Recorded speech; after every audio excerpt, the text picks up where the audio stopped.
Hi everyone, welcome back to my channel. It's my beautiful world. ఈ వీడియోలో high protein ఉన్నటువంటి వేరుశెనగకాయలతో చట్నీని prepare చేసుకుందాం.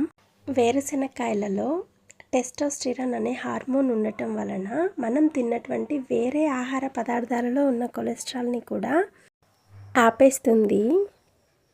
ఇక్కడ నేను 200 గ్రామ్స్ వేరుశెనగకాయలని తీసుకుని ఒక్క చుక్క ఆయిల్ వేసి మంచి కలర్ వచ్చేంత వరకు సిమ్లో ఫ్రై చేసి పక్కన పెట్టుకున్నాను. ఆ తర్వాత పెద్ద సైజువి 2 ఆనియన్స్ తీసుకుని తొక్క తీసి కట్ చేసి పెట్టుకున్నాను. 2 టమాటోస్ని కూడా కట్ చేసి పెట్టుకున్నాను.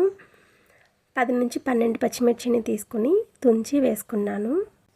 కొంచెం చింతపండుని తీసుకుని వాష్ చేసి నీళ్ళు వేసి నానబెట్టుకున్నాను.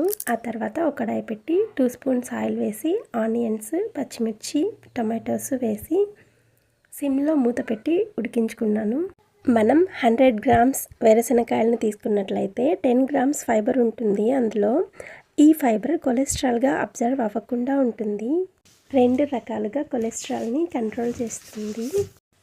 10 మినిట్స్ సిమ్లో ఉడికించుకున్న తర్వాత మూతను ఓపెన్ చేసి చూస్తే చూడండి 90% కుక్ అయిపోయాయి. 100 గ్రామ్స్ మటన్లో 21% ప్రోటీన్ ఉంటే అదే 100 గ్రామ్స్ వేరుశెనగకాయల్లో 25% ప్రోటీన్ ఉంటుంది.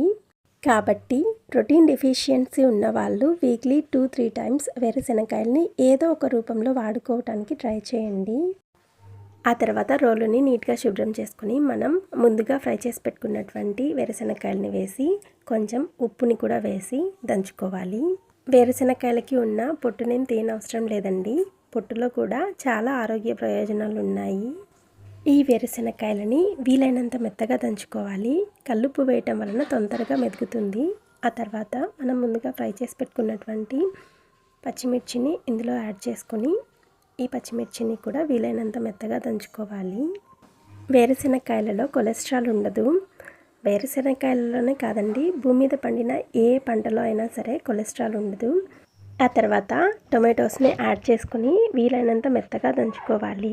జాగ్రత్తగా దంచుకోవాలి, కళ్ళలో ఎగిరి పడుతుంది, జ్యూస్ ఉంటుంది కదా. ఆ తర్వాత ఆనియన్స్ని కూడా వేసి దంచుకోవాలి. ఆనియన్స్ని మెత్తగా దంచుకోకూడదండి. ఒకసారి ఉప్పుని చెక్ చేసుకొని ఒకవేళ తక్కువగా ఉంటే కొంచెం యాడ్ చేసుకొని దంచుకోండి. ఈ చట్నీ దోశలోకైనా, అన్నంలోకైనా, చపాతీలోకైనా చాలా బాగుంటుంది. ముందుగా మనం నానబెట్టి పక్కన పెట్టుకున్నాం కదా చింతపండుని, ఆ చింతపండుని తీసుకుని అందులో నుంచి రసం తీసుకుని యాడ్ చేసుకోవాలి. ఇందులో వాటర్ వేయనవసరం లేదండి, చింతపండు రసం వేస్తే సరిపోతుంది. ఇంతేనండి, ఎంతో టేస్టీ అయిన వేరుశెనగకాయల చట్నీ రెడీ అయిపోయింది.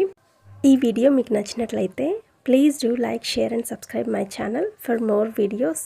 Thank you for watching.